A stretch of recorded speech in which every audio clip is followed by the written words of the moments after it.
Good Wednesday morning, everybody. Thank you for starting your day here with us. I am your co-host, Dale, and the wonderful and talented Miss Maureen Ennert, my other co-host.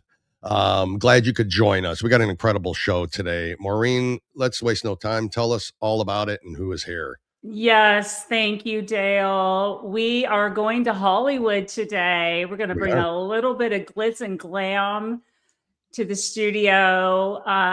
Who doesn't love Hollywood? Who doesn't love the movies, right? Correct. We all have. We've all grown up with it. Correct. Right. And the movies, they just take us somewhere. They take us away from everything for an hour or two, and we all need that. Mm-hmm. So we have a fabulous story. Mm-hmm. How many people can say they've gone from West Point to Hollywood? Yep. Not many. Really? Not Tom Cruise, not Maverick, this is a true story of somebody who went to West Point and then found his way to Hollywood. Yep. I am personally attached to this story because I have been asked to cover the screening. They're doing a nationwide screening. I will be covering it on August 16th in San Antonio.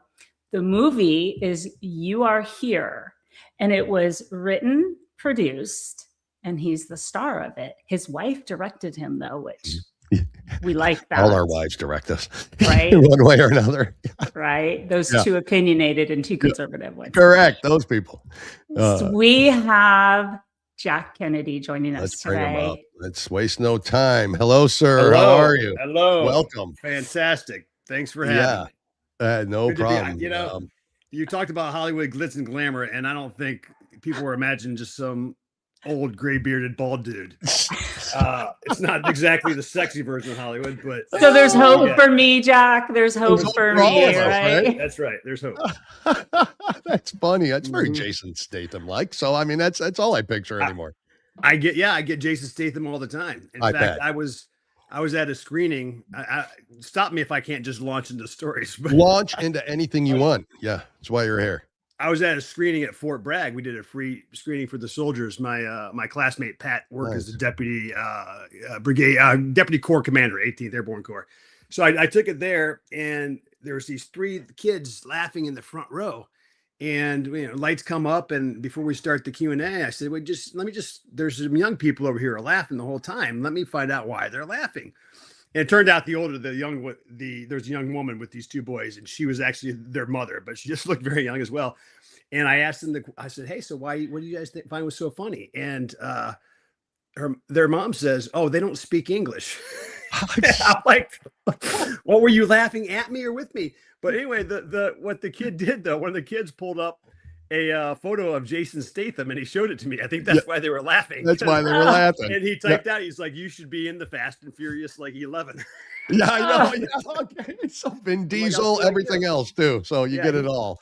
He stole my career. He's like, he comes to about here on me. And I used to be a bouncer in Hollywood. I would work, some A-list clubs. And first time I met him a couple times, but I'm at a VIP rope, stand there in front of the velvet rope, and he passes by me, and he disappears behind a wall, and he pokes his head back out and looks at me.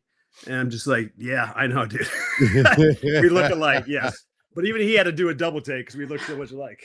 That's incredible. Wow. It's amazing how many stars are very short. Right? It's blown. I was on LA Talk Radio for a year. I did a lot of work in LA and parties and events. Yeah. And the minute I saw somebody that I had just a passionate crush on, I was like, "Oh my gosh, he's elite, this tall." The first time I saw Tom Cruise in person was back in the 80s. Yeah. We were in LA. We were on Rodeo Drive. I was on a vacation, my husband and I, and I saw him in a candy shop. He was in a candy store on Rodeo Drive, and he had security, but he could barely see over the counter. I was like, crazy, right? There goes my Top Gun, infatuation. I can give him that. I mean, he does most of his stunts. That's he's great, but he's so little. I'm a tall girl. I'm 5'9". So I'm 6'1" if I put on shoes. Well, correct. So, you don't want little tiny. And I've always been conscientious of being too tall. And that just blew me. I was like, oh, I can't date him. Yeah. No, not that he, no. Well, it's a thing, and you got to fit it for. It just fits into. It just fits. Be smaller works, and then you get someone taller on set, then it ruins everything. And that's true too, right? Want smaller people, they do it, And growing up, when I graduated high school in '82 in California high school, and there were not tall girls back then, not like there are now. Yeah. And my best friend was 5'10", I'm 5'9". The boys were not as tall as us. I mean, kids weren't the size they are now. So I was always like conscientious of my height, That's true. Tom It's Cruise, the steroids in the chicken, I think, Maureen. Yeah, honestly, there's something out there. A listener said this, Val Kilmer is so much hotter. Yeah, and taller. And taller. I got some Val Kilmer stories too. I'd love to hear it. We can't wait to hear all the stories, honestly. I mean, it's a pleasure and an honor that you're here. And go on, Maureen. Let's start with the beginning, Jack. Mm-hmm. You went to West Point. You grew up, did you say you did the majority of your growing up in Alabama? I think you said that. I moved down to Alabama in the 7th grade. So kind of Ohio. I moved around the Midwest, born in Ohio, moved around the Midwest, got to Alabama, and I'm in Alabama right now, back in my hometown. So that's kind of, Alabama's between this little town called Buckins, Ohio, and Alabama. They're both I consider them both home. But I grew up, my formative years were in Alabama. Dale's an Ohio boy. I'm a Buckeye. So I live in Florida. I've been in Florida for quite a long time now, but I was born and raised northeastern Ohio. So, the dirty town of Cleveland, that area. So that's But go on. So how did you go from going to high school, assuming you went to high school in Alabama, to going to West Point? Mm-hmm. Well, my dad was an Air Force pilot. He flew in Vietnam. And, I remember when I was 6 years old, my brother and I were like, 6, 7 at the dinner table. My dad would say, "You guys are going to college and I'm not paying for it." And this was a regular topic for years. My dad said the same thing. My dad said the same thing. What do you do when you're like, a middle-class white kid who's, may or may not get good enough grades to get a scholarship? You plan on going into the Army. Or the military of some sort. But I was kind of a victim of the advertising in the 80s with the Army. We do more before 9 a.m. than most people do all day. And so that, that marketing worked, and it got me. I was like, I just knew I was going to join the Army. I had no intention of going to West Point. My brother went to West Point a year ahead of me, and my parents said, "Oh, this sounds like a good thing for you." And I said, "Okay, I'll tell you what, I'm not gonna." I said, I was kind of a jerk. I said, "Mom, you can do all the paperwork. You can get me interviews. I'll go to the interviews. I'll write the essays. But if I get an appointment, I am not going." Wow. And it's a lot to get into West Point too. It is. Well, it's a lot. It's a lot on the parents. A lot of things, it requires luck. So I did not get in they have an early entry thing. I did not get accepted for that. And then I was a paper boy for the Decatur Daily, and my mom sets up an interview with the owner of the Decatur Daily, this guy Barrett Shelton. So I show up and I'm in his office, and he says we have a little bit of a conversation. He picks up the phone in front of me. He calls my congressman. And it wasn't even a question. He says, "I got this young guy here, Jack Kennedy. You're going to give him your primary appointment to West Point." Wow. And he hangs up. And that was pretty much it. And the difference, so every congressman there, they'll get like 5 appointments. The primary is West Point. If you're number 1 on their list, West Point has to take you as long as you meet the minimum standards. Okay. So I met those, and so they had to take me. If I was in the Gen Pop, all competing against everybody else, I probably would not have gotten in. Anyway, so I get this appointment, and I didn't want to be dishonest. I was gonna not go. I told my parents I'm not going. Anyway, they said back in the day they sent you this diploma looking thing, and congratulations, and a little card, a note card that says yes or you check yes or no. I accept the appointment. I don't accept the appointment. And a little comment block. Now I check the no box. I write some smart ass comment. And my dad had gotten a job in Missouri. So my mom and my little sister went to visit him for the spring break. And spring break, my senior year in high school, I had just gotten this. I had just checked the no box. I did not mail it back yet. And I went ahead and I threw a party at our house that was for sale. I had a live band there. Oh, my kind of guy. I was charging a cover. It's like Ferris Bueller's Day Off stuff. People from like Auburn University were coming to this party. Somehow it just got built up. Next thing you know, I have like 200 people in my house. Oh my Lord. The police shut it down for the third time. It's 2 a.m. The for sale signs in the tree in the front yard. The house is destroyed. And I looked around. I'm like, my dad is going to kill me unless I do something respectable. So I got the white out and I whited out my comment. I checked the yes box. I rode my bicycle to the post office and stuck it in that blue mailbox so it was irretrievable. Yeah. And that's why I went to West Point, was because I threw a party and I didn't want my dad to kill me. That reminds me of me of the movie Risky Business. Risky Business. Yep. That is Tom Cruise.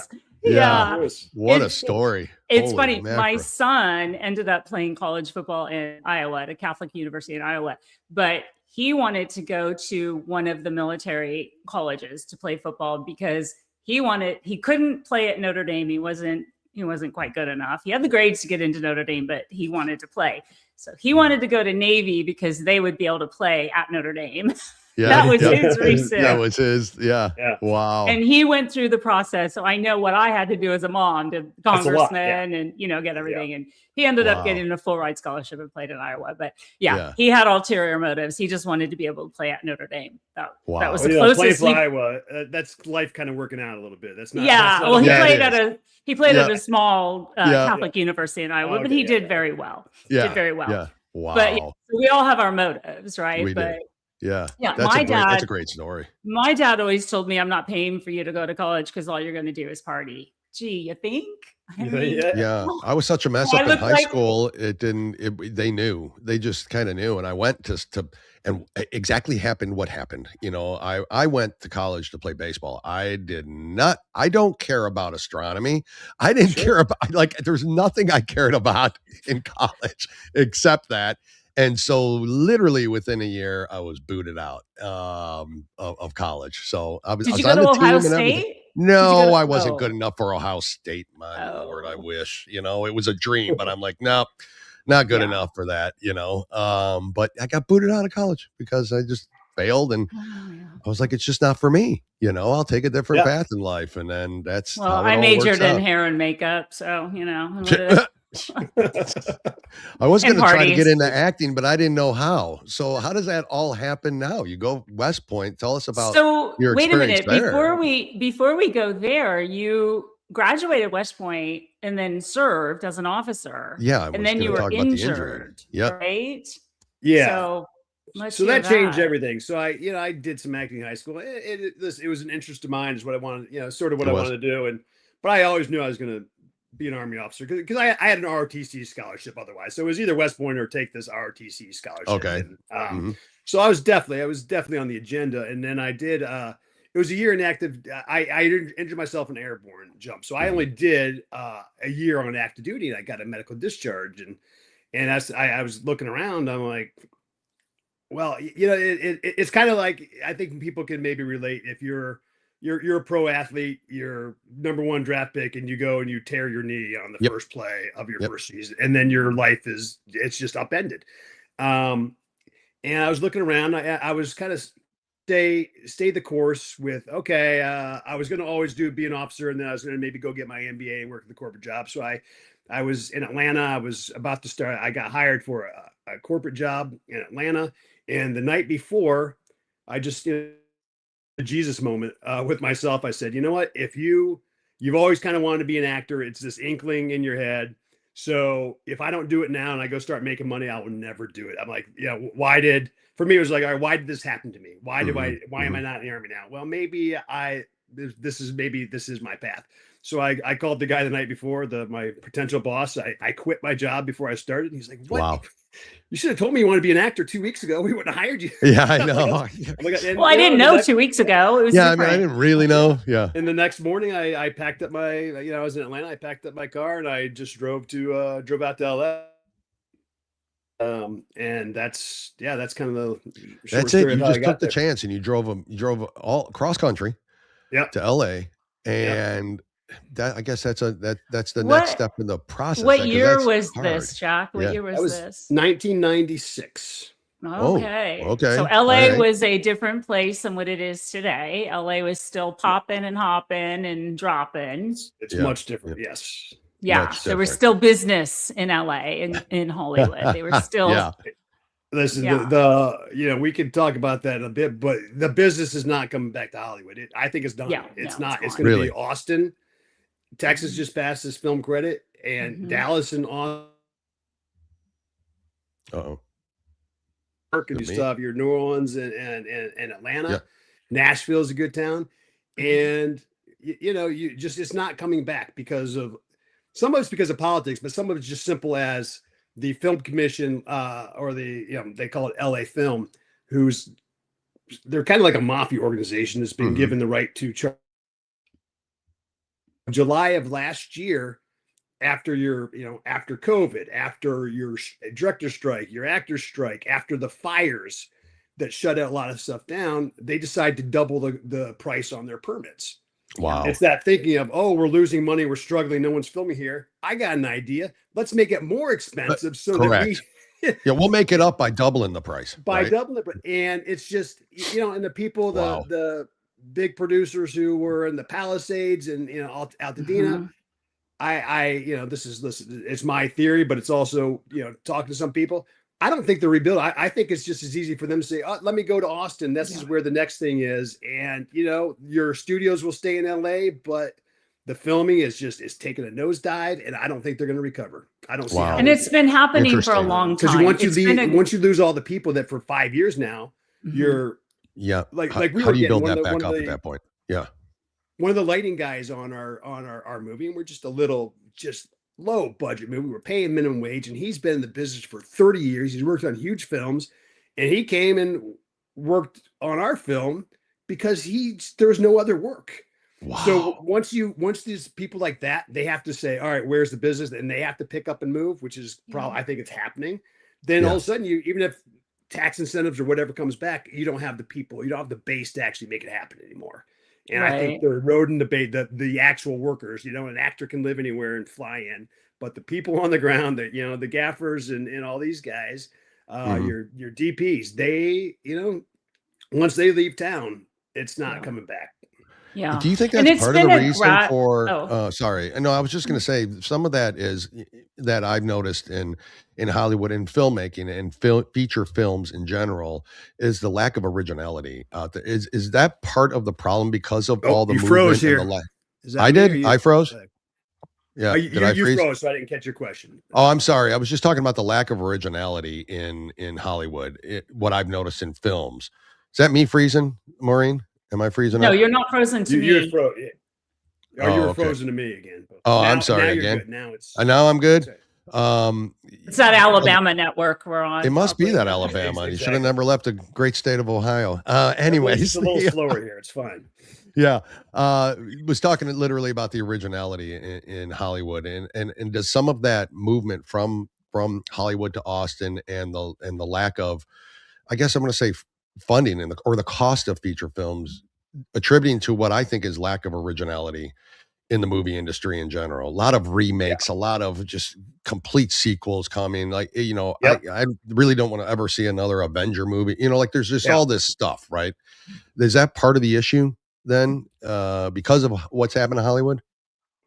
I think that's just, I think that's more about the money game and people, it's fear. And, you're an executive for the most part. There's, the saying, they don't get fired for saying no, they get fired for saying yes. True. And so it's just become this very, very narrow business of which is one of the things I love about, our film, that You Are Here, is that this is a film that doesn't get put on screen anymore, but it's like a late 80s, early 90s date movie that I would have gone to in high school. And you see those on the screen all the time back then. And now you don't see them, but it's more out of fear. And I think it's going to come back. There's it's like indie film, its heyday was kind of the 70s. Yep. And then 80s, you comes along, you have a lot of your blockbuster films that goes that route. And then indie, and then in the 90s, there's some more the independent film, your Kevin Smith was Clerks and stuff like that. Yep. And all of a sudden Sundance becomes this big thing. And that was, indie films were it for a while. And then it switched. And, since the early 2000s, the indie film has just declined and there's no appetite for the studios to even make them or buy them. And, but, everything comes in trends. It goes in cycles. And I think people are finally saying enough. We want something else at the box office. Even though this last weekend was, I think, the biggest box office ever with like Spider-Man, Odyssey in there. But still, I mean, that's like two big movies really moving that needle. I think everyone I talk to, people want films like what we did. They want to see it on the big screen again. And I think I agree.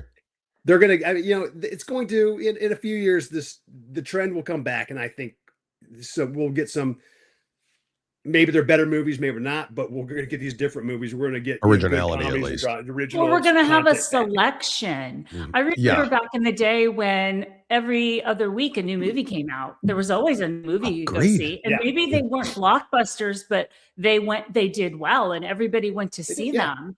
And we loved them. It's like you said, like in the 80s, I can think of all the movies that came out in the 80s. They weren't necessarily blockbusters, but we all loved them and we remember them. And they were part of what we were doing in our life at that time, who we were with, who took us to the, we need to get back to that where we have all these selections where we're not just looking at Marvel. We're not just looking at like Odyssey. Those are very niche movies for people. Like, I've never been a Marvel fan. I'm one of those people. I saw Star Wars once in 1977. I saw it once. Yeah. My kids have seen every Star Wars. They could tell you every character. I saw it one time in 1977. I stood in line in San Francisco with my older cousins and saw it, but I saw it one time. So we have to be able to produce and make these movies that are going to appeal to everyone. Because not everybody's a Marvel or a Star Wars. They're not, but it's hard because now you don't have independent studios. They're corporate owned, and it's about a stock price now. So they don't want to make 30 million. They want to make 300 million. Yeah. So the 30 million on listen, back in the 80s, like my film would have made 30 million at the box office probably. And just a simple, not blowing anything away, but that's not good enough for share. It doesn't move the shareholder needle anymore. And that's part of it, is that people aren't deciding based on content people want. They're deciding what makes us the most money. Well, has streaming services heard of that too? Well, you can find a lot of you can find a lot of this stuff on. They're not necessarily making films like this, but some of them will purchase a little indie film and they put it on there. But it's about that, they're not solely relying on that, right? It's one of 7,000 movies. And those ones they get put on a streamer, it's not going to come up on your top 10 recommended. It's going to get kind of buried. A film like mine will get buried on the streaming network. They'll have them, but they're not going to pay top dollar for them, and they're not going to advertise them. You have to go in and have to look for something like that. Correct. Jack, walk me through. I would like our audience to understand what it takes to produce a movie. Alabama. We got the Alabama hiccup.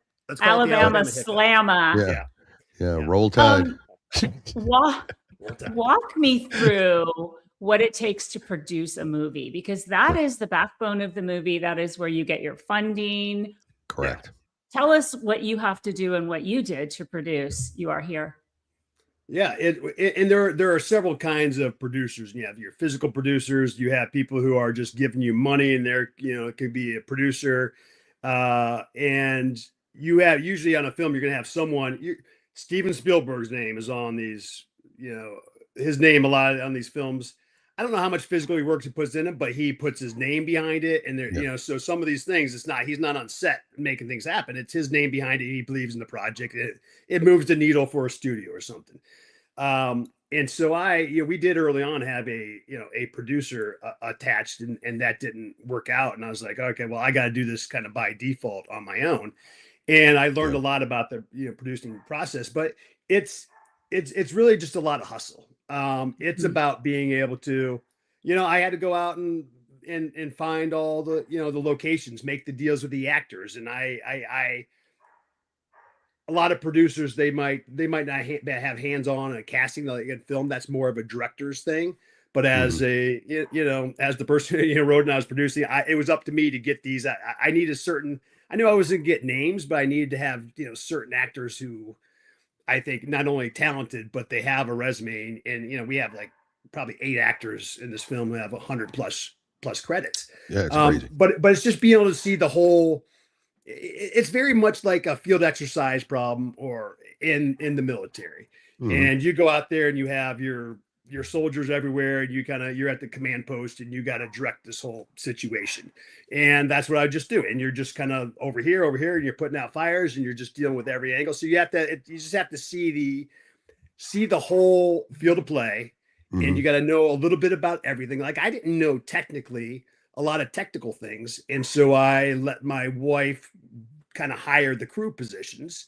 But it's just like, okay, I'm going to let you handle this, honey, and I'm going to deal with this over here. So it's kind of part of the producing is just, it's also knowing what your wheelhouse is. It's kind of knowing you have to be able to say yes or no. And if she came to me with someone I thought was completely unqualified, it's my job to say no, but you have to find those people, it's kind of, a lot of it's leadership. It's leadership in hustle. And anybody, I think not anyone can be a producer.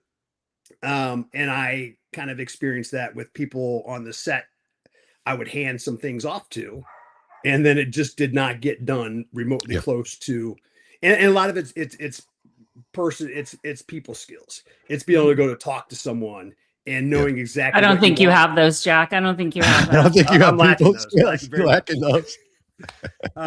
So if you don't have people skills as a producer, you're probably not going to be a very successful. You could be on set and you could be dealing with the actual physical production, but you're not going to be able to put the whole thing together if you don't have people skills. Yeah. So I think that's one. There's a lot of work. It's a lot of work to be a producer, and not just lending your name to a project, but you have to do the work. And I mean, obviously Steven Spielberg, like you said, but you're on the ground running the show. And you wrote the movie. Where did you get this idea from?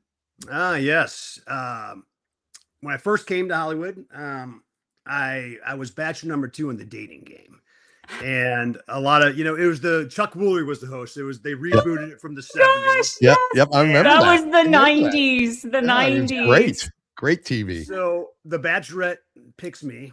I don't know why, because when you watch the episode, they edited out my first 2 answers because they were so bad. The audience was crickets. So The Bachelor number 1 and number 3, they answered first. Audience, they do their little golf clap, whatever. And my first 2 answers, it was just complete silence. They just nothing. And Chuck Woolery was he's shaking his head. I remember he's laughing. He's kind of laughing. He's like, Bachelor number 2, neither myself or anyone in here thought you would have said that. And so for some reason, I think maybe she, so for the people who don't know, the Bachelorette cannot see the bachelors. You're divided. Okay. So she doesn't see what you look like. She's based on your personality, your answers. And I think she just saw Chuck Woolery laughing and thought Chuck was really laughing with me instead of at me. Anyway, so she picks me. We went on a trip to Lake Tahoe. We met backstage for 5 minutes and we never connected again. And a few months later, I called The Dating Game and I said, can I just go to Tahoe by myself? They're like, sure. So I arranged to go to Lake Tahoe by myself, and I was a bouncer at this place called the Derby. It was a swing dance club. It was kind of famous for swingers, Vince Vaughn and John Favreau. It was like the swing dance club in that movie. The 90s again, the swing dance. Yes, the 90s again. And so I'm a bouncer there, and I meet a girl. I'm going to Tahoe the next morning, and this girl's traveling from New York City. And the 90s, I love it. And, we hit it off and we closed down the club. And I'm like, well, I'm going to Tahoe. Unless you come with me, I'm never going to see you again. And she's like, all right, I'm going to come with you. So we spent a couple of days in Tahoe and had a wonderful time. I come back to LA. I got fired from my job at the Derby for flirting with women once again. I was warned not to flirt. But you're like, what do you do? You're 20-something-year-old. I know. How do you not? In LA. Yeah. And no one's listen. There's no bar fights in a place like this. What do you do besides just kind of regulate and flirt with women? Okay. Yeah. So I got fired from that job, and I was also managing this 100-unit apartment building. It's called the Lido. It's like it was a crack alley in Hollywood, and it's kind of famous for being if you look on the back of the Eagles Hotel California album, Mhm. they're all standing in this lobby of looks like a hotel, and it's shag carpet and black iron chandelier It's hanging the down. Lido. Yeah. Yeah. That's Yeah. the Lido. That's the Yeah. So Wow. I was 50th also anniversary of that album coming out this year too. Just had to Yeah, point thanks out. for yes. thanks for the reminder. Yeah. I don't feel old enough. Go yeah, on. I know, right? Yeah. So I was managing that, and I had a good friend of mine, a classmate from West Point, who was getting married, and the owner of the building said, "No, you can't go out there for that." And I said, "Okay, well, I quit. Yeah. I'm going to go to this wedding." And then I came back from that, and he said, "You're fired." I'm like, "But I quit." He's like, "I But don't I care. I quit. want you out of here." Get fired, you get unemployment. It's good in California. That's right. Yeah. So I flipped the coin. I'm like, okay, obviously LA is telling me I just don't belong here anymore. I flipped the coin, and it was like, heads, I'm going to go to Austin, Texas, because I had an agent in Austin. And tails, I'm going to call this girl and move to New York. Came up tails, and I picked up the phone. I said, "Hey, I'm going to come live with you." And she's like, "Oh, okay." So I packed up my car, and 87 miles outside of LA in the San Bernardino Mountains, my engine blows up. And I get towed to this town, Yucaipa, and I get towed and to Ace Radiator, and I use that name in the film. And I get towed there, and the mechanic puts me up in this little semi-functional 68 Winnebago sitting in the weeds behind his shop. Yeah. And for 9.5 days, I lived there while he was flailing around, like not fixing my car mostly. And so the seed of it was just based on my experiences. You know, I was going to say, this sounds, everything was with walking distance. So I would either walk to the diner or the bar or the payphone to go call this girl and assure her. Yeah, because you have no cell phone then, so you can't exactly text her and tell her, "Hey, I'm stuck." I know, right? Yeah. So that was the seed of this, was based on those experiences. I love it. And just this guy Ray, and he's who I play in the movie, the mechanic, one of the all-time great characters I've ever met in life. And so I kind of left there. I was like, this is going to be a movie one day. I don't know when or how, but it will be. Yeah. I think this is a good time, Jail. Let's play the trailer. I got that trailer here. If you don't mind, I will put that up. Yeah, here it is. You Are Here. Let's take a look. He was on a mission. You planning on going somewhere? Rather go somewhere real fast than stay nowhere going real slow. Love that. But life had other plans. That's the engine, isn't it? No idea. Sounded like a squirrel got caught in a wood chipper. Now he has to learn to be where he is instead of where he wants to be. He has to learn to be where he is instead of where he wants to be. Where is he? I'm here in Yucaipa. Who's the stranger? It looks like we got a new hero in our midst. Just trying to help out. Sure are, aren't you, hero? Maybe you want to come along with me on a little bit of a ride this afternoon when I'm dealing with misguided youths who are pulling out nunchucks at the middle school. You ready to come along and play with that Superman? But sometimes you find what you need Scooch. in the most unlikely of places.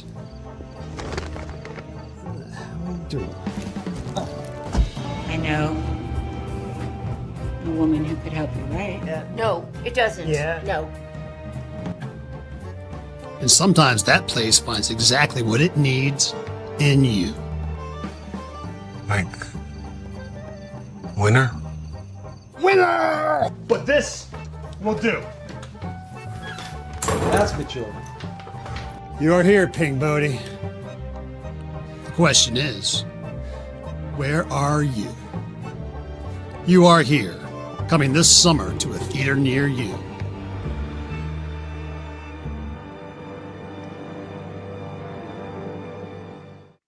I love it even more now that you told the backstory. Me too. Now that I know the backstory, that is even better. And when we were talking about it prior to you coming on, and just the trailer is all I've seen. And I always told, and I told Maureen that this is one of those, it's just a feel good kind of about the journey, not about the destination type of movie, which means a lot to me because I'm not the about the journey guy. Maureen probably knows this now, but I'm gonna like get to the point, get to the end. He wants a solution every time. I want a solution every time. So it is. It really. That's. I'm about the process. She's about the process. I'm about the. Okay. That's great. Great process. I don't care how we get there. Let's just get there, right? Yeah. And this looks like one of those where you should just, where you just enjoy the journey, and wherever you are is that's where you make it, and that just feels good to me. So yeah. Well, Jack, I've also seen people say that this is a modern day It's a Wonderful Life, which is one of my all-time favorite movies. And I want to also mention Eileen Gruber is your wife. She plays your wife in the movie. Eileen, I've known for years. She was on my show many times on LA Talk Radio. And so I'm hoping she's going to make it to San Antonio. I'm not sure if she is. She has definitely said she'd be in Houston, but she's a wonderful actress. She has a wonderful resume. She's done a lot of work. And I also wanted to give a shout out to Vince Gaskell. I never know if I say his name correctly, but Vince Gaskell, right? Yeah. Gaskell. He's in New York. He's a talent manager, but he works with disabled actors. And that is what he has always done. He is who put you and I in touch. He put Eileen and I know Kurt Yeager through Vince. He was on Sons of Anarchy. So he is just a lovely man. I want to give him a shout out. He is the nicest man. And tell us a little bit about the disabled actors, what you have worked with, and then the veterans that you have on stage, on camera with you. And then you have veterans that are off camera. Yeah. Yeah. So like, we'll start with Eileen. She's kind of been involved in this process. Like we did an Indiegogo campaign like back in 2014, raised a little money, and she was helping me do that. And then she's kind of been, along the ride for just as it might happen, and it doesn't happen. And she's just been hanging around for, a decade, and jumping in as she can to help out. Yeah. So one of her struggles she'll talk about. So she has a ankle that's been reconstructed dozens of times, and she's got this limp, and she cannot play. She doesn't get a chance to play leading ladies. She's like, I just play a lot of drunks and this and that, and she is the lead female in this, and she's playing a love interest. It's not just pigeonholed into here's your disability, you go do this. She's a fantastic actress. And she deserves, hopefully she will get some more leading roles, because they will see the talent instead of looking at the disability type. Correct. And I don't want to focus on the disability, but for years, Hollywood would hire actors to play disabled people, or to play somebody who had who was, now they have a Tom network Cruise and we did Freeze here again. Alabama. There we go. Yeah, Alabama. That's all right. Like Tom Cruise. Now through Vince, and I'm sure there's other people like Vince who are out there, but through somebody like Vince, he has been able to put together a network where actors are able to get work and not be replaced by healthy actors playing disabled actors. Exactly. Yes. There's very narrow thinking a lot in Hollywood. Yeah. And same thing with veterans and you name your category. But like for me personally, I was working at this organization called Veterans in Film and Television. It's now called Veterans in Media and Entertainment. Okay. But I was running their programs, and every once in a while, we were making inroads with students. We were really trying to get actors hired, and just people of all veterans in all positions. Yeah. But they came out, it was, we won't name the network or casting, but they said, hey, we would like a veteran for this, basically an extra role. Mm-hmm. And I was looking through the breakdowns, and I wrote them, and I said, well, okay, yeah, I see this speaking role here it's actually a veteran. And I said, will you see some of our actors for that? And the response back to me is like, oh, it was just a simple one line. No, we want real actors for that. What? See, that's my point. That's my point. Somehow it's okay. You cannot be a veteran and an actor. You cannot be a disabled person. That's your identity. You can't also be an actor. There's no way. Yeah. And I don't remember that. And I think that changed. The thinking is changing, but it just blew my mind. Yeah. That's the perception. Wow. Wow. That is crazy. Mm-hmm. Are you familiar? They're also scared of a special, like another thing. We were getting some, producers and other types work at this little studio out in Santa Monica, and I was taking a tour of their facility with them. And at the end, they're like, "Okay, well, all right, are there, what do we need to know about hiring?" They wanted to hire veterans. Great for like, what do we need to know? Is there some special things? I'm like, no, they're people. They're people who get jobs. There's no, you don't need to do anything special because you have a veteran in the office. It's crazy to me. It's even the thought process, right? Yeah. Well, you're right. Hollywood, very linear. Like, they just think Yeah. one way and don't think outside the box in that manner. Yeah.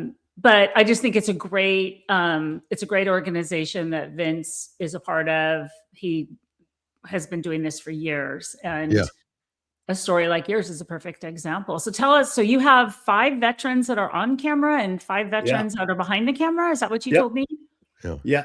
And for the veterans in front of the camera, like the guy who plays the sheriff in there in that trailer, there is a Navy, he was a Navy officer back in the day. We have Tim Abel, who was a Army Ranger, and he comes in and play, and Tim has 200 plus credits. He was on Jerry Tim's a friend Bruckheimer's of mine. Soldier of He's a Fortune. friend of mine. Yeah. He was back in the late 90s. He's been working ever since.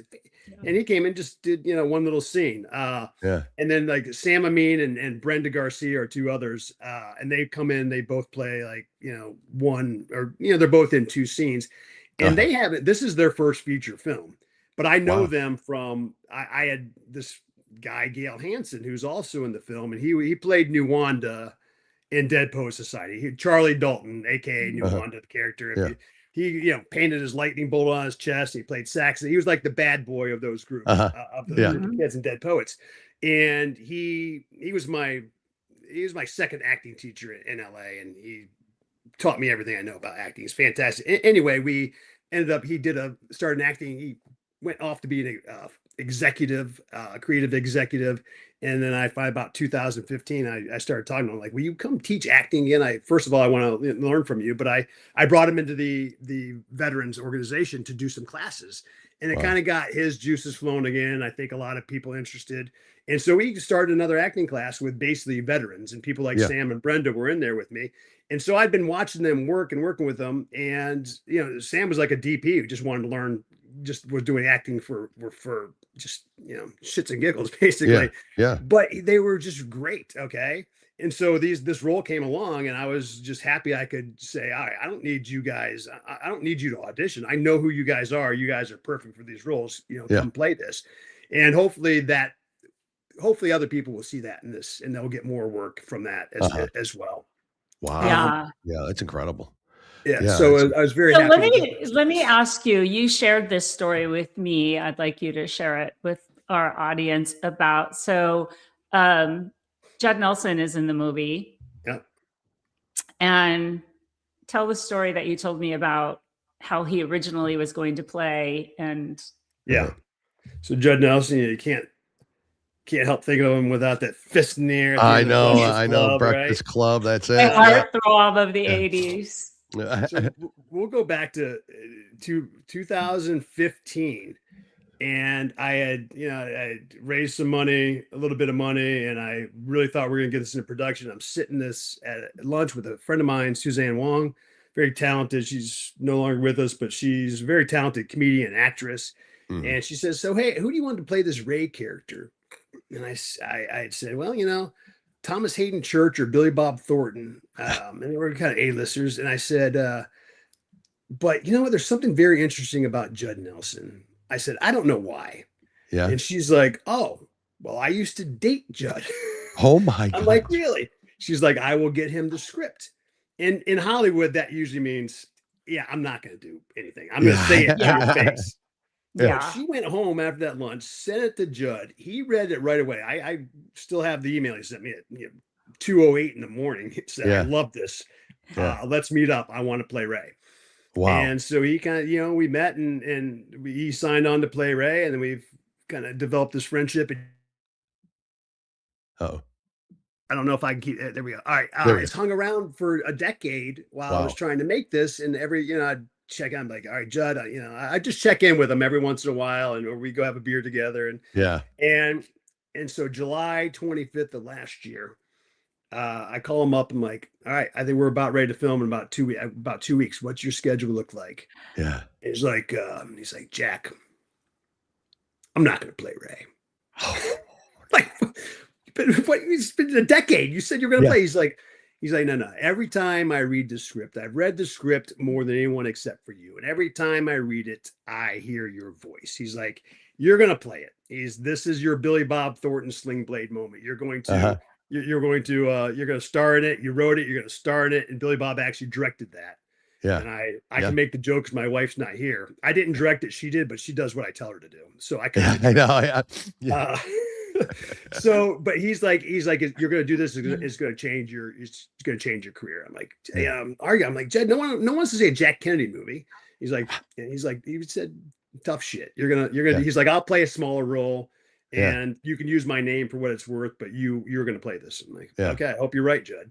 So, Isn't that a true? That's a true.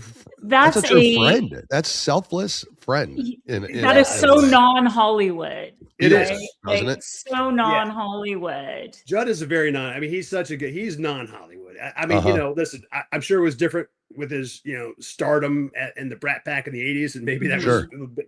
But these days, he is. I mean, he's just one of the best people I know. He's one of the smartest people I've ever met in Hollywood. He's just a fantastic guy. So that's very.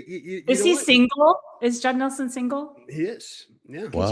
Could maybe get me a date with him if he dated that other lady you knew? I mean, come on. We'll see what happens. We'll see what happens. We'll see how well you do at the screening questioning. I don't know if he's going to be at the screening in San Antonio. I don't. He's not. Well, and so one of the things I was my luck. Your luck.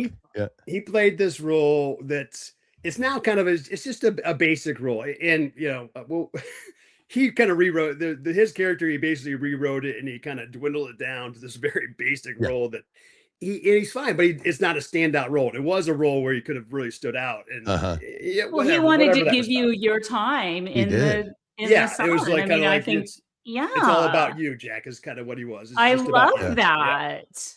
But knowing the story and kind of looking at the trailer of it and all that, like Ray was meant for you anyways. It looks like, it looks like that role was meant for you. Like you fit that role perfectly. Well, and that's part of how, life and the universe works.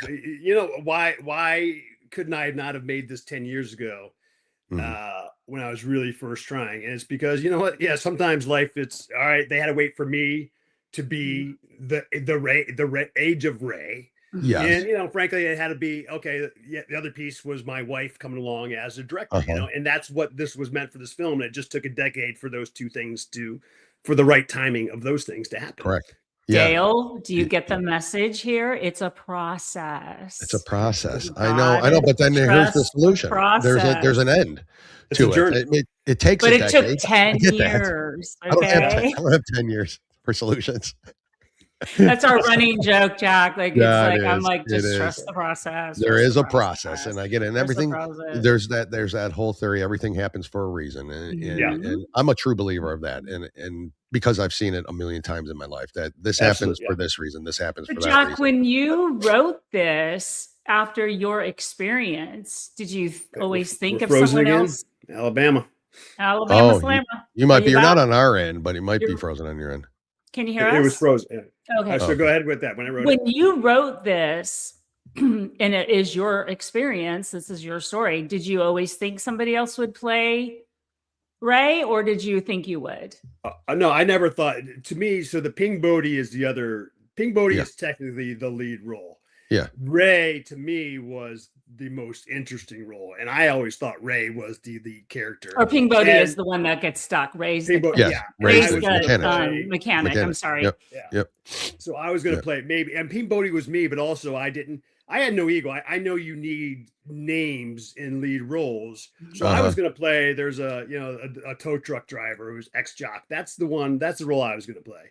Yeah, and I wanted names for these other two roles, so it was really never in my mind to play either of them. I wanted to get someone who'd move the needle for me. Yeah, it just turned out, but it turns out, as it turns out, my wife will attest. It turns out I basically am Ray. Is what she's discovered by I mean, it's like you are Ray in real life. And in real life, right? Yeah.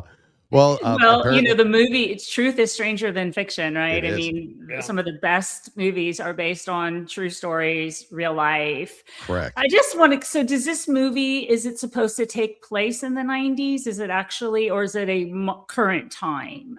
Yeah, it's almost timeless. There's only one that we have a shot, and I hate it. Where a Cybertruck, he's on a payphone. Bodhi's on a payphone. And a Cybertruck drives behind him. I'm like, and my wife just thinks it's funny, so she kept it. I'm like, I don't want in there. Oh, but other than that, there's no cell phones. So yes, I wrote it obviously with the 90s in mind, or a period movie, more or less. Like a period. But we just decided not to really deal with it and just make it. We're not going to have cell phones in it. We're going to use a payphone because they still do exist, and we'll let people determine what the era is. What the era is. Yeah. Yeah. So you have a little Back to the Future moment with the Cybertruck. Like, I know that is interesting. I think that's funny too, in a way, especially. Yeah. It's going to make people. That's going to be one of those things in the movie where people are going to be like, yeah, but there was a Cybertruck. But no, they didn't have seeing an airplane fly over like Brad Pitt and Troy or something like that. You know, like in a movie. No, it's gonna. I think it's going to make people talk about it. Like, well, they didn't have cell phones, but there was a Cybertruck. But no, they didn't have. You know, like it's going to be one of those catch. But I just want to go back to that period in the 90s. Dale, you're old enough to remember that time. I mean, sometimes I talk to people and they look at me like I wasn't born then. I know. Like most of our audience probably is. I lived in California in those 90s. I lived in Northern California, but those, I mean, to capture just in your stories of like being in LA, which I spent a lot of time in LA, being on the dating game, Chuck Lorre. I mean, what a great time to be in LA, right? Yeah, absolutely. Because you can't go there now and live that way. No, you can't. You can't. There are no nightclubs anymore. Everything's gone. I think the whiskey is still there, and maybe the go-go is still there. But like, there's no. Remember, the strip was just packed every night. It didn't matter if it was a Sunday night or a Tuesday night or a Saturday night. You know, the strip.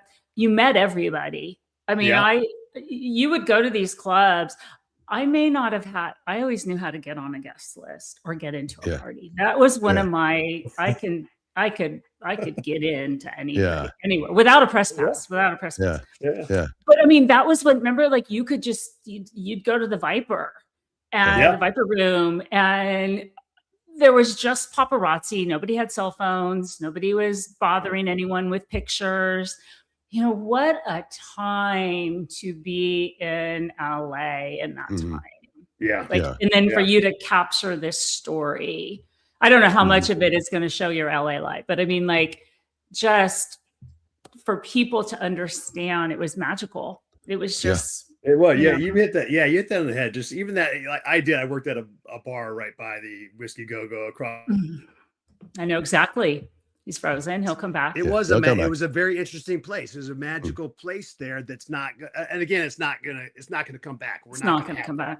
No. And it's a small world when you could be sitting right next to a A-list celebrity, and you're not thinking anything of it. It's just LA, and they're around all the time. Yeah. And now, as bigger actors are moving, they don't have to be in LA anymore, so they're often you don't see that kind of celebrities out and about on a daily basis anymore. But I mean, the nightlife was just everybody was out, everybody, and it didn't matter. You know how you the stories you always hear is like, oh, he was a waiter and some talent agent discovered him and all. Is that still a thing even anymore, or is it because? And I say that because social media and in the TikTok world and the you name influencers, influencers and all that. Is that even a thing where people are actually being discovered like that? It always gave you hope. Is like, I'm going to be the guy discovered, or something like that. And I don't know. I don't think that happens anymore. I don't. And that was also very,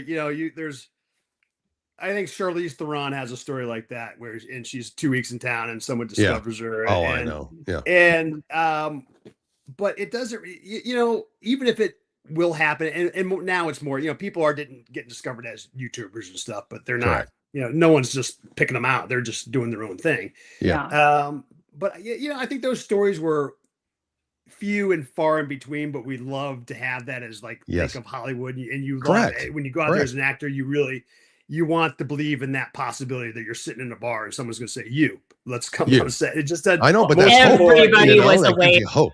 Yeah. Everybody, every wannabe actor, model, they all were Was a waiter. waiters or bouncer. Yeah. I mean, and that's all gone too. They don't, those restaurants, there's no working like that in LA. What was your very first acting gig you got? Do you remember? Or is it like, do you remember like the first kind of break in it? I do. Well, I remember my first acting job. It wasn't a break. Yeah. I did like a short film. I was a baseball. It was like an ABC after school special type thing. Yeah. I played a baseball player and I was helping some kid say no to drugs type of things. I love it. I don't even know where I've never even actually seen it. I'm going to try to find it. But as far as a break, this might be my break is okay. Yeah. And if that happens, I'm a 30-year overnight success. Yeah. But it's just been a long line of just, Days of Our Lives was my first being on a TV show and doing, bit parts on that. And then, Big Time Rush. It was for me, that was like 2009. And that was a Nickelodeon show. And I was a minor celebrity with all my friends who had 12-year-old daughters at the time who saw me on this show. Yeah. And then, everyone's, oh, you've really made it. I'm like, no, it's just a little role. Yeah. And it's been like that. And you do little bit parts that, on Castle and Shameless. And I've just been doing these little parts and the roles are fine, but I'm just, hey, it's 5 lines and you're serving everything else there. And again, it's casting sees me as a big, shaved headed dude who's you're going to be a bouncer. You're going to be a cop. You're gonna be that guy. You might be some thug, and that's all I get to audition for. I don't get to audition for like meaty things where you can do some real acting. Yeah. And so this is, I hope Jack can do some real acting. Yeah. He's a veteran. He can also act, by the way. Yeah. Correct. From this. Yeah. Correct. Yeah. So, popular to contrary belief from everybody in Hollywood. Right? Hey, veterans can act, You're not just a bouncer. You weren't just on the dating game. I mean, come on. Yeah. A lot of famous actors and actresses were on the dating game back in the day. Or game shows in general. Like Tom Selleck, Farrah Fawcett. A lot of them. You do, and then maybe they pay you $500 or whatever. And it's just, it's kind of like, all right, I'll do this. I need a little money, and why not? It's going to be fun. And so it's like something you would do hanging around Hollywood just to fill in between auditions. Yeah, a lot of, give you hope. And then you get a trip to Tahoe with a girl you don't like and you write a movie. I mean, come on. I was always going to wonder, I was going to ask the question, like, what happened to the girl in New York that? What happened to her? That didn't, I mean, you got your car broke down. Do we even know? Do we want to know? I made it to New York. I was there for a year, and then I went off to Chicago after that. But that's not in the movie. That's not in the movie. That's not in the movie. Okay. But Claire Monday is her name, and she did come to our screening in New York City. Wow. So it was kind of fun to. I hadn't seen her in many years. Good. It was fun to have her there. And good see her. question, Dale. No, good question. That was a good get. It's funny. So she's at. I mean, that was 30 years ago, but she's had this profound effect on my life. Correct. Isn't that crazy? Right? Think about it. Later. Yeah, that's interesting, and that she came to the premiere there is I think spectacular. And that's a testament to the kind of person you are, Jack. You're obviously a very good person, soulful person.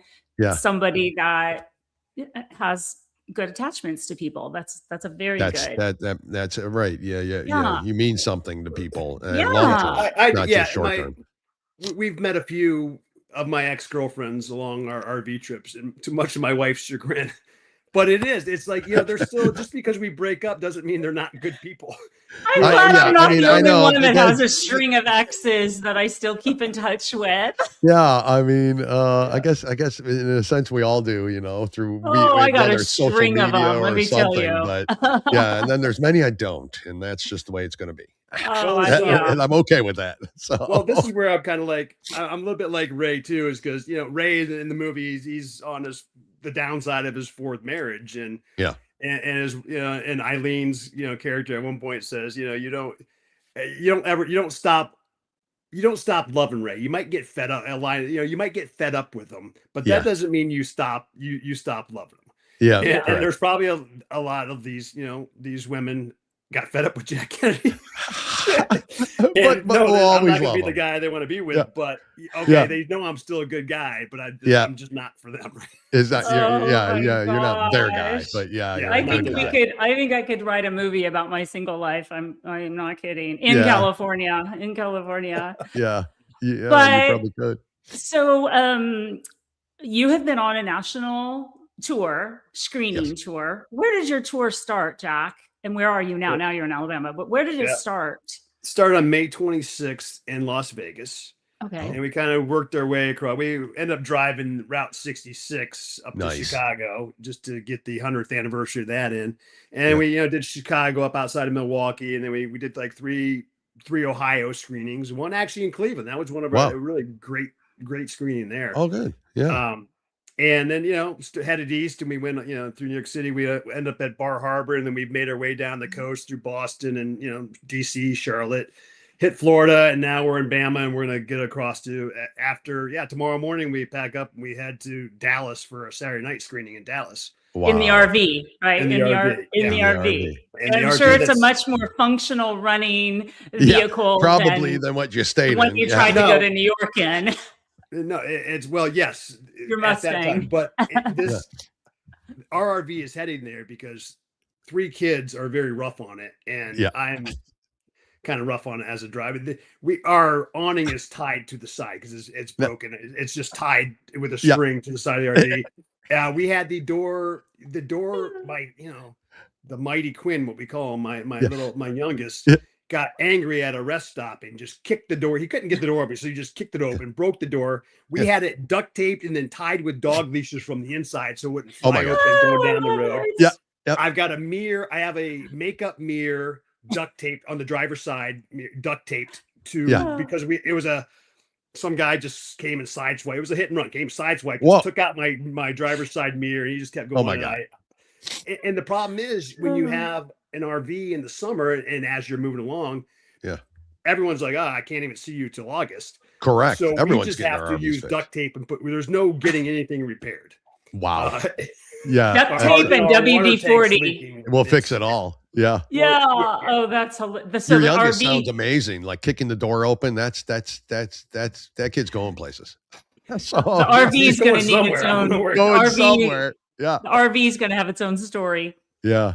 That's So- Go on. As I mentioned in the intro of the show, I am going to be covering the San Antonio screening. I think I got the date wrong when I did the August intro. 18th. Yeah, August 16th is my birthday, so it hit me. I'm like, Happy I'm not birthday. doing this on my Hey, birthday. my daughter's is the 19th. So Leo. My daughter's is Yeah, the Leo's. 9th, August Wow. 9th. All Leos. Oh, look at that. Wow. Yeah. There we go. So it is going to be Tuesday, August 18th. Yep. From 6:30 to 9:30. It's going to be at the Alamo Draft House Cinema in Stone Oak. Very That's close, super about cool. 20 minutes from where I live here in Boerne, Texas.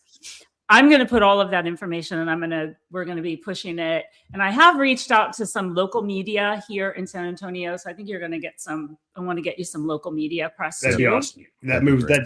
That moves. That's what moves the needle on these. It is. things. Yeah. Yep. So I've reached out and I'm going to keep doing that for you. I don't have a lot of pull Thank with you. local media, but I am pushing it. I put together a press release for you.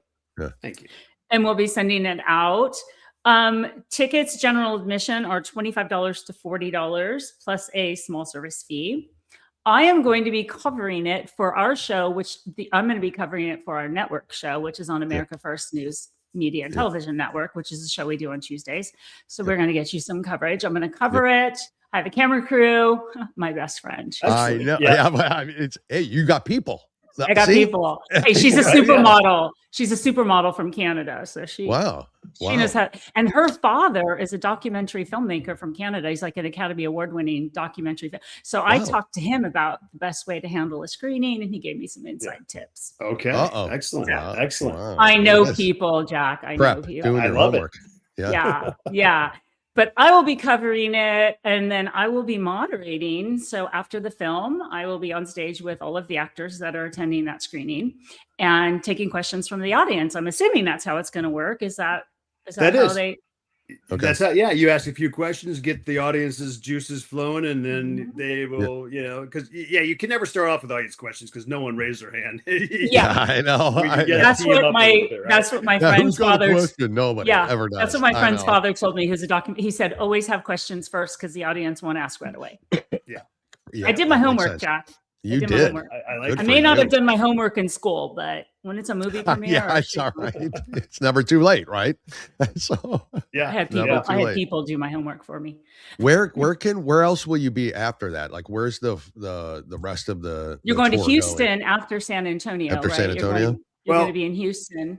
We're going to be. I don't know. Houston. We're doing two events in Dallas, 2 in Austin. We're doing the San Antonio. And Houston might not actually work out. Okay. So my brother lives there, so I'll probably still go there. And what we'll probably do is throw up I have an inflatable screen, and we'll throw up a screen in a little park or someone's backyard. And have the RV and the kids. Just have it. Yeah. And we'll try to do a screening just in a neighborhood for some people and see what happens with that. I think that's great. I do too. And then do you head back to LA? Are you making your way back? Yeah, we'll get back. Our kids have to start school on August 26th, and our date getting back is August 24th. Wow. So and we might do on the 22nd. We might do a stop in Santa Fe. We still got to decide if we're going to do that or not. Gotcha. But it's one of the things my wife and I underestimated somehow is that when you pile 3 kids and 3 dogs in an RV and you're traveling, that with duct tape. You can't get a lot of work done. We started off, and like things like Atlanta. There's few. I want to go to Atlanta. We wanted to go to Tampa Bay. We want to do Houston, and those things were not quite coming together. I'm like, we'll get them together on the road, and there's just no time to. No way. There's just no right. Yep. Yeah. We did get Tampa Bay together last minute, but did you? Yeah. Yeah. So I did. I'm disappointed we can't do Houston, but such is life. Where can we see the film? Like, where is it? Is it like, where will we be able to, or can, if you're not in those locations, is there a way to stream it or get it or go to a theater? Well, please. we hope there will be. And part of this is that we would like to get a better distribution deal from this. And we want to get noticed in some market. This is basically marketing is what it is. Yep. And so I share an actor, this guy, Austin Bases. He plays, great, phenomenal actor. And he came in and played like a one scene for us. Yeah. And he's also in another movie, had a big role in another movie called Mimic. And it was in theaters. It's kind of horror genre, but it was in theaters back in February. Yep. And so he'd end up putting me in touch with the director of that, who kind of did the same thing. This guy, he directed it, and he also was the lead actor in it. And I'm talking to him, and I said, "Hey, did you like your distributor?" And I'm thinking, okay, he's doing well. He's in theaters, and there's screenings here. And he's like, absolutely not. He's like, I had to come up with $500,000 in marketing money. And he's like, I don't know what they did with it. They put us in the worst times at these theaters.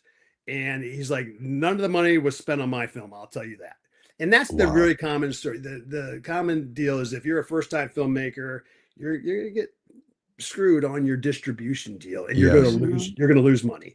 And this was my way of saying, well, if I want to be, I hope I can say this on the show. And if I want to be screwed, I want to screw myself. Yeah. And that's why we're doing this. You can say that. Yeah, you can say anything you want. This RV trip. Yeah. You just hope. Well, you guys froze. So I don't even know. I think it might have been you. We're good. Are you? Okay. Can you see us? Yeah, I can see you now. Okay. So this is my effort of just saying, all right, if I want to, I'm going to do it to myself. I'm not going to let someone else. You're going to distribute yourself. And hopefully this gives us a better hand. Someone will come say, and they will put us, for 2 weeks in some theater somewhere, or even a week, and then, get a. No, he froze. We're using 90s. We're using 90s internet here. Yeah, no, we're not. Yeah, I know. It's got to be. We're going to blame it on Alabama. We went back to the 90s. We went all the way back to the 90s. Yeah. But anyways, finish. You were talking about hopefully a theater picks it up for a week or 2 weeks, whatever, and that's kind of the goal here, right? Yeah, and if nothing happens, listen. Worst case scenario, we could just. I think we've made it. We've got enough attention, and people have seen us, and that we have our list that if we just put it up on our website. Say, hey, you can come rent it on our website for $5, Okay. $10 that people You'll stream it. that they can stream from a website rather than, or you get it on, anybody can get it on Amazon and Apple and stuff like this, but they also take so much of that money. And by the way, people still, they're not going to promote you. People still got to go. You still have to go tell people to go to Amazon to rent it. And, you do. You still have to. Yeah, you're right. Yeah, so might as well do it on your website. Yeah. So we'll see how that goes. I mean, that's an unknown. I mean, can we make our money back just renting the movie from our website? Yeah, probably not. But maybe maybe we make some money and then we do get put on a streamer and it has this life for the next 10 years or so. We'll see. I don't know. Well, we're going to do everything we can to get people to know about this movie. Another thing you did, I like the challenge coins you did. Oh, yes, you will. You will get one of those, young lady. Wow, I'm going to bring awesome. I'm going to bring one of my husband's. My husband died in the line of duty. Yeah, I'm going to bring one of his challenge coins, and we're going to do an exchange because I think that's great what you did. He created challenge coins. Did he? Okay. That's great. First ever. I mean, I say it, I don't know, but I've never seen it. I don't think any other film has ever done that. I think we're the first ever challenge coin for a feature film in Hollywood. Yeah. And mark my words, Spielberg is going to get a hold of this. And in 5 years, big movies are going to have challenge coins. Challenge coins now. I know. We're the OG. So you're right. You're the OG. Remember that, everybody. Exactly. That's awesome. So you have to get me a date with Judd Nelson and a small partner movie. That's easy. Small ask. That's a little ask. I can do that just like that. All right, done. That's a small. That's a small. Yeah, we work for cheap. Trust me. Trust me. Dale, would you like a date with Judd as well? I would love a date with Judd. Yeah, I think he's just dreamy. He was just. I was Ali Sheedy. She was the bad girl. I was Ali Sheedy. That's who I was. That's who I was like. Even with all of her dandruff and bugs in her hair, I was Ali Sheedy. I was like, that chick is hot. That's who I was back then. So she was cute. She was adorable. Yeah, absolutely. No doubt about it. Well, we are so happy, Jack, that we were able to get you. For sure. And what a fun morning, because we do some heavy, hard-hitting news, and we had a heavy show yesterday. And when we get to do a show like this, it just inspires us and makes us feel so much better. Agreed. Well, I needed it. it. You guys are I needed fantastic. this today. I really appreciate it. But do you agree, Jack? Like, the world is, it's crazy. And when you cover hard news, it gets to you sometimes. And when we have the ability to do something like this, it gives us a whole new life for the day. It does. Yeah, no, I can see that. It's it's ugly. And listen, I don't know the world is any different than it ever was, but it's because about everything and there's all these media. Well, that's so now we just know how bad the world can be. 24/7. 24/7. We know. No matter what we're looking at. It's not like the days of our parents turning on Walter Cronkite for 30 minutes. I mean, we don't have that anymore. Yeah, listening to that fake news back then. Yeah, but anyways, that's a different show. But control news. You control news. This has been so much fun. I'm inspiring. So honored that you selected me, Jack, to cover you in San Antonio. That's awesome. Yeah. And I get to get a little of my LA shine back for the night. So fantastic. You got to wear. My wife's going to wear sparkles. That's her thing. All right. So you're going to be competing with some glitz with let's have a sparkle off. Oh, I got more sparkle than you would even know what to do with. Look at what I wore today I don't for think you should compete with the wife. I love it. I wore this for you. Yeah, I got Hollywood. I got Hollywood. I got some fake hair I can clip in. I can do it all. Here's a comment. So Harry, is this show tender now? Because Tinder. I think he meant Tinder. It said Tinder. No, tender. Like tender. It's supposed to be Tinder. It could be Tinder. It's tender. This is a very tender show. It's very loving. It is a tender show too, but hey, I am a girl has got to do what a girl has got to do. Okay. Swipe right. That's all I know. If I want to get a date somehow, I might have to go online. Not online. I won't do those, but I'll go on my own show and promote myself. That's right. This is like a dating game. There you have it. Don't tell me I'm too opinionated and too conservative. You get kicked right out. Do not tell that. That is funny, but I will tell that story and embarrass you for the rest of my life. If we could do it again, I'll bring a selection of possible dates. Yeah, we both could of do you. the dating game. And We we'll could see do what the happens. modern. You just bring them up as We'll do the modern flashcards or dating game. something, and Yeah. we'll just a modern dating game is right.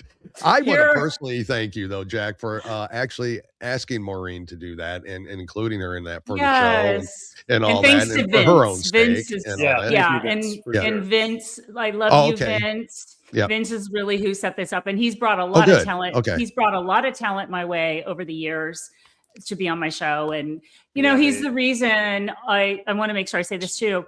When I first moved to Texas, right after my husband died, he said, I want you to go back on the air. I really would like you to go back on the air. And I wasn't ready, but it put it in my mind. And I thought about it. And this last December, I started my podcast, and now look at me. Dale picked me up. I'm on a network. Jeez, yes, we're here. And it's because of Vince. Yeah. Hey, we got a movie star here. Okay. And Vince, I owe getting Vince a big. hat. It's better. So, Vince, you'll get your hat.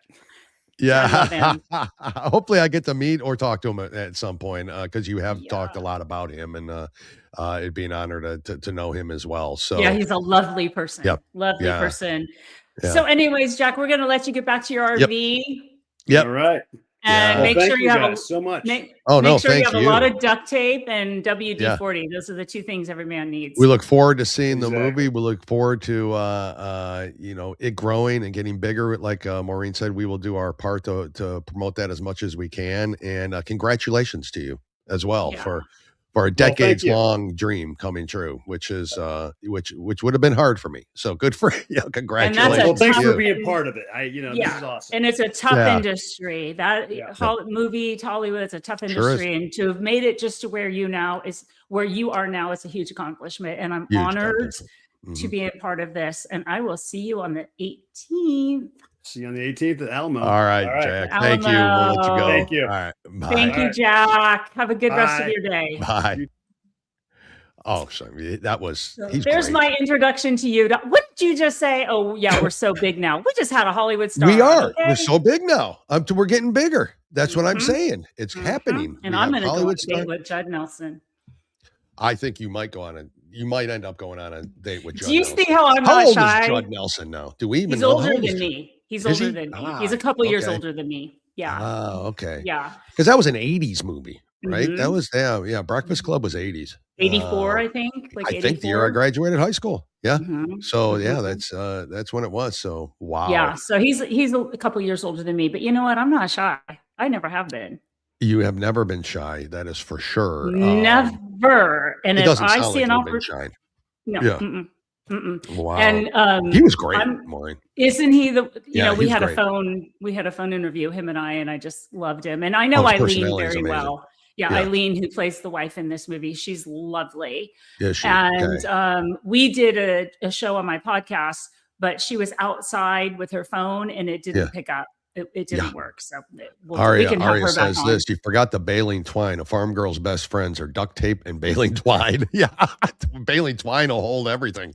True. It's as good as duct tape if you do it right. Yeah, you're not But wrong. what an a amazing story. Goes on the dating game, doesn't like the girl, goes Crazy. to Tahoe with a girl he By meets. I mean, himself. but that's how we used to be back then. That's This how it was. generation needs to know you would meet somebody and go away for the weekend. Okay, we'll go. We And be didn't know. fine. Unless you met Ted Bundy. But I'm just saying, you I would never meet did. somebody. I never met or Ted the Bundy. Zodiac I mean, I Killer. was fine. I Or the lived. Son I'm of here Sam. I'm here to tell my story of. Yeah. I mean, let me tell you one time about the time I went with a cute surfer to Mexico and got left at the border. I'll tell you that story. Oh, yeah, you have to. You could tell That's a everybody good that one. story. We'd all love Yeah. to hear it. Actually, that's one of the juicy ones for the show. I Stay got tuned. a lot. It's a good I teaser. got a lot. You do. But the younger generation needs to realize that we had so much freedom. Yeah. And we were safe. We did. We were safe. I mean, there were things that happened, I guess, but Of course. never happened to any of my friends, never happened to me. Yep. I never got Yep. in any, I was obviously never murdered or, Yeah. but to be able to literally work at a bar, meet a girl, go to Tahoe with her and still be in touch with her. And still be in touch. That's with the them this many way we years. lived our lives back Yeah. then. Yeah, because and honest to God, and I truly believe this, it's the news cycle and social media. I think it's The internet the has algorithms you destroyed- see. The That's internet what has destroyed us. destroyed it. Absolutely. And also giving us an opportunity to do podcasting and present it there. And so, like I said, it's But technology. the and there's internet good and bad to both, destroyed, but I believe, human relationships. I do too. Between people. I Yep. really do. It I took do away too. that And natural what reaction. that didn't destroy, they tried to do with COVID, destroying that inner relationship as well. So that was part of the game, I think, there. But you remember being in the 90s. I don't know if you were single then or what, but up until 92. okay, so you were very early 90s. I was single throughout the 90s because I was divorced and then single. But it was pay phones and going to bars and meeting people in person and celebrities. That's how you met. You met everybody. They just met everybody. You'd be out and but I always knew how to get on the guest list. Yeah. I knew how to get into the party. Yeah. I may not have had like an MBA, but I knew how to work a bouncer. Yeah. That was your talent. That was your talent. Oh, it was crazy because I remember I'm 15 years old and I bought my first case of beer, right? Oh, I was 16 years old in the bar. We used to go, speaking of Lake Tahoe, we lived 3 hours. I went to a bar at 16 and got absolutely drunk with a bunch of Cleveland Browns because they used to train right down the street from where I lived. And got into the bars. Had quarter kamikaze night. We're doing quarter for a kamikaze shot. Now, how long does it take for a 16-year-old to get obliterated on quarter kamikaze night? So, it was just a different time, wasn't it? We used to, speaking of Lake Tahoe, we lived about 3 hours. We were a 3-hour drive from Lake Tahoe. I spent my whole life going to Tahoe. Water ski, snow ski, everything. Us girls, 16, 17 years old, used to get up early on a Saturday morning, get all made up, fixed up, drive to Tahoe, go to the casinos at 16 years old. And drink and play the nickel slots because you get free drinks and stay there and then drive home. And our parents never knew we were in Tahoe all day. In the casinos. That is right. In the casinos back then. Nobody cared. That will never happen. That will never happen. And here, Buckeye, who lives in Dime a Beer Night. So Dime a Beer Night at Municipal Stadium in Cleveland was epic. I remember that. It was Dime a Beer. They were throwing, and I think it was the same night they had like bat giveaway or something. They used to do that. Remember? We used to get full-size bats at the San Francisco Giants games, and now they would kill people with them. You'd get murdered. People would kill people with them. Yeah. But they were throwing them on. It was a disaster. It was crazy good time. When you saw it. I wasn't there for it. It was when I was younger. But Candlestick Park back in the day, my dad and my uncles always brought us to bat day, and you'd get a full-size bat, and they would, which is crazy. And they would put on the jumbotron. Well, it wasn't a jumbotron, a little light-up screen. Yeah. Bang your bats, and we would bang our bats on the ground, and then wave our bat. Now these kids, they'd be killing each other with those bats. They give them stupid inflatable things that they used at like the World Cup back, the previous World Cup that are just non-harmful. They'd be killing each other in the parking lot at Candlestick Park. Candlestick Park was rough anyways. Correct. You're right. But right. I mean, most stadiums were rough back then. No matter where you went. That was rough areas. You sit in the bleachers at Candlestick Park at a Dodger game. Yeah. Ooh. You might as well have been on the corner of with the Crips and the Bloods. I mean, that was rough back then. That was when they would be throwing beer bottles at the players, and that's awesome. And we would go out there as kids, and just Tommy Lasorda used to just get stuff thrown at him. Oh, I love Lasorda though. I always love Tommy. Don't worry, the Beta Boys are too vegan. We swing a bat. I agree. Like they wouldn't even know what a bat is. They wouldn't even know. They don't even go to the games. They don't even know. And you used to be able to afford to go to a game. Remember? Yeah. It was cheap. Dirt cheap to go to it. So, that's another show for another time. Yes, Memory Lane is great. Thank you for introducing me to Jack and lining that up. I really do. I really do appreciate it. He's great. Absolutely he's great. And trust the process. You're betting 2 for 2. We had 2 for 2 on the guest list. I mean, there's just great human beings. Barry and then Jack now. So you have to trust the process. It doesn't happen overnight. Just get to the end of it, will you? Yeah, we just have to build and get traction. I trust it. Trust the process. Yeah. No, it was a great show. It's been a good week. We've had has some been. heavy news. We did, and some light stuff. So it's been great. A good mixture of both. And we'll be back Monday. Yeah. Again here on this show at 10:30 a.m. Eastern time. I don't know that we have anybody lined up. We may not. Who knows what the week will bring? Who knows what the news cycle is going to bring? Who knows us? what the news cycles will bring? There's a lot of news going on, and a lot we could have talked about today, but I'm glad we didn't. We had fun. This was I'm glad we didn't.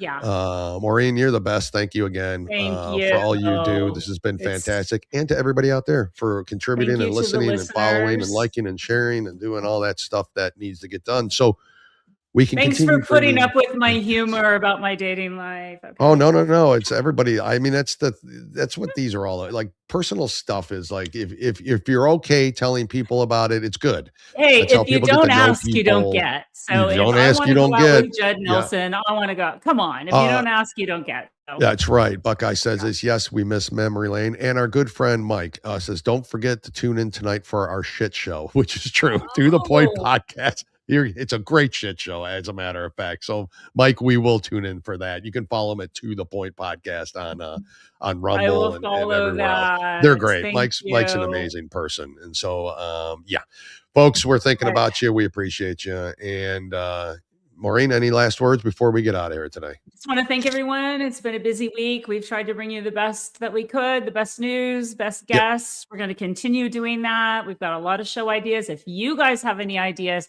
if you have anyone that you would like to see on our show, let us know. Good and if there's any topic that you would like us to cover, tell us know. We'd love it. Yep, we love it. Happy to do that. Yep. And we're coming through the midway point of summer. We've got a big midterm election coming up. Yep. A lot of states that are very important, California being one of them. Yep. So we will probably be trying to cover a lot of that. And if you guys have show ideas about that, let us know. And absolutely, we will bring it to you. That's awesome. Thank you for offering that and saying that. And please take her up on that. We'd love to hear from you on that. Mm-hmm. Yeah. No subject is off limits. Well, we'll see. But no subject currently is off limits, and we're happy to do it. Maureen, and just lastly, I would just like to remind everybody, the movie is You Are Here. Mm-hmm. You can go to there's a website, youarehere.com. It has all of the information. Yeah.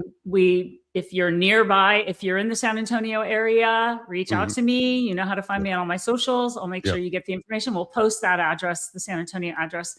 Yeah. And we'll post the Austin one because I'm only an hour from Austin. So please go out and take a look at the movie, go online, see how you can support this movie, this project, and give Jack a shout. You can follow him on Facebook too. And I just thank you to the audience. Let's make this movie the best. Yeah, I agree. He deserves it. The best press we can.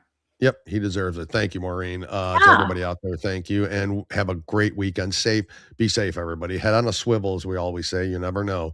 We'll see you on Monday. We'll see you on Monday. Bye, Maureen. Bye, Dale. We couldn't do it without you. Your support keeps us strong. Right where friends belong. America first. We stand as one.